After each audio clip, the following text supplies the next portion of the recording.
আজকাল সোশ্যাল মিডিয়ার দৌলতে আর্ট ও আর্টিস্টের কদর অনেক বেশি।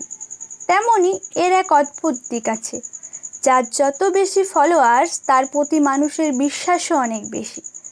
তবে বলছি না তারা খারাপ, তারা ভালো বলেই তাদের এত নাম। কিন্তু বহু মানুষ এই সোশ্যাল মিডিয়া ব্যাপারটা বোঝেন না বলে ভালো আর্টিস্ট হবার সত্ত্বেও তাদের কাজ পৌঁছয় না সঠিক মানুষের কাছে। তাই তাদের নেশাটাকে পেশা করা আর হয় না। আরেকটা দিকও আছে, দুই ধরনের মানুষ। এক প্রকার যারা শিল্প বোঝেন, শিল্পীর কদর করেন, তাদেরকে নিয়ে তো কোনো কথাই হবে না। আরেক দল যাদের অর্থের অভাব নেই, কিন্তু শিল্পীর পরিশ্রম যে বোঝেন না, তাদের কথা শুনলেই বোঝা যায়। তাদের কাছে আর্ট মানে রং তুলি কিংবা কাগজ। কী বা আছে এত দাম, লাগে তো শুধু 10 টাকার একটা তুলি, আর কিছু রং আর একটু শোলা। না, লাগে অনেকটা পরিশ্রম, হাতে চোখে কোমরে ব্যথা সহ্য করার ক্ষমতা।